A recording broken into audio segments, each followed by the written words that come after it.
क्यों करा जाता है पूर्णिमा का व्रत?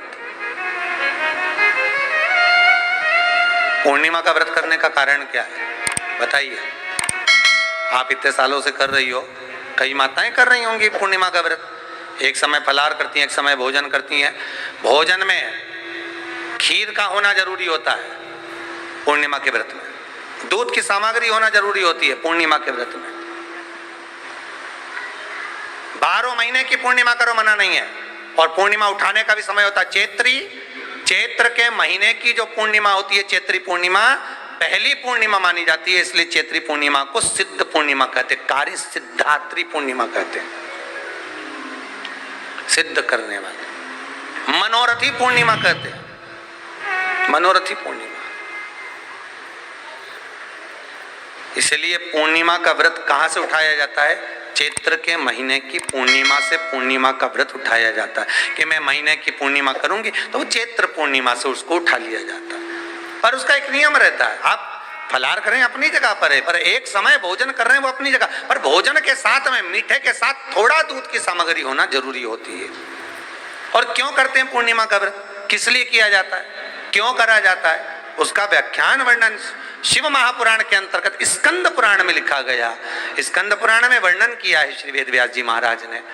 कहा ये पूर्णिमा का व्रत इसलिए किया जाता है कि व्यक्ति का जब मन गलत भ्रम में जाने लगता है, मन जब गलत जगह पर जाने लगता है, तो ये मन को गलत जगह पर ले जाने वाला कौन होता है? तो कहा ये चंद्र होता है। व्यक्ति की राशि के अंतर्गत, व्यक्ति की पत्रिका के अंतर्गत, व्यक्ति की ग्रह दशा के अंतर्गत जब चंद्र बेकार चलता है तो व्यक्ति अच्छा करते करते भी बेकार करने लग जाता है।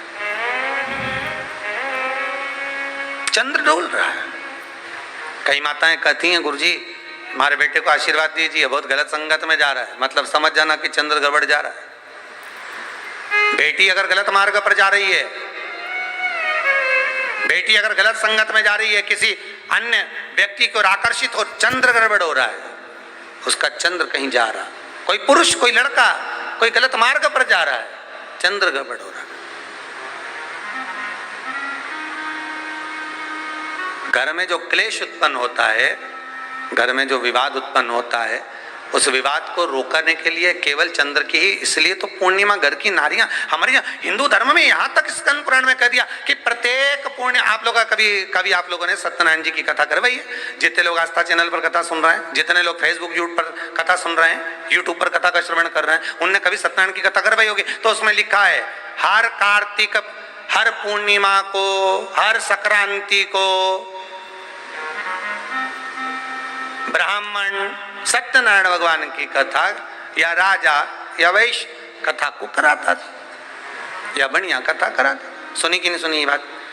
सत्यनारायण भगवान की कथा में लिखा है, स्कंद पुराण के अंतर्गत जो सत्यनारायण भगवान की कथा का स्मरण किया उसमें लिखा है प्रत्येक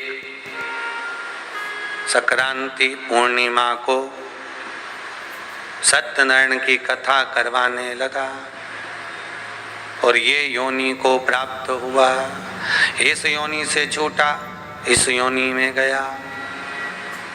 लिखा है, सब कुछ लिखा है। अब उत्ते से समझ जाओ कि पूर्णिमा को सत्यनारायण की कथा करने का बोला है।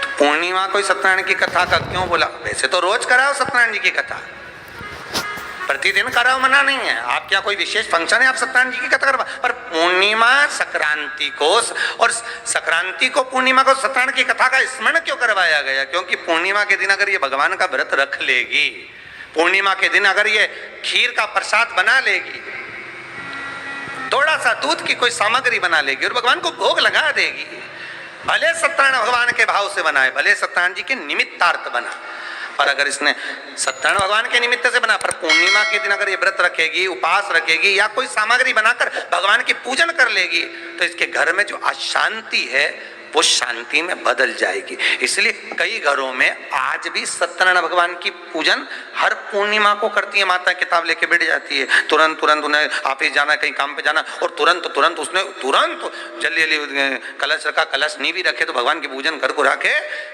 ब्राह्मण देवता को बुला लेगी, ब्राह्मण नहीं आएंगे तो खुद कर लेगी, पर करती जरूर है। इतना सा आटा सेक लेगी, पंजेरी बनाई, सीरा बनाई, मिठाई रख दो, कुछ भी करेगी पर सत्यनारायण की कथा कर लेगी। उसका मन लग गया उसमें, मतलब पूर्णिमा को करना है। उसको करने से क्या होता है? शांति रहती है, शीतलता रहती है। जिसके घर में हर महीने की पूर्णिमा को खीर बनती हो, ध्यान दीजिएगा, बहुत सुंदर संवाद चल रहा है, बहुत ध्यान देने वाली बात है। प्रत्येक महीने की पूर्णिमा को जिसके घर में दूध की सामग्री बनती हो, दूध की सामग्री तैयार होती हो, खीर प्रसाद तैयार होता हो, उसके घर में कभी क्लेश नहीं हो सकता। चाहे सास बहू एक दूसरे के सामने वो कहे ना, वो सांप और नेवले की लड़ाई क्यों ना, फिर भी शांति हो जाती है। पर प्रत्येक महीने की पूर्णिमा होना चाहिए। ये नहीं कि तुमने एक महीने की पूर्णिमा पे बना लिया और दूसरे महीने की पूर्णिमा को गायब कर दिया। फिर किसी ने कह दिया आज चूरमा तो बन रहा है, दाल बाटी तो बन रही है चूरमे के साथ में, लड्डू बन रहे हैं, तो काहे को खीर बना रही हो? तो तुमने अब वो खीर प्रसाद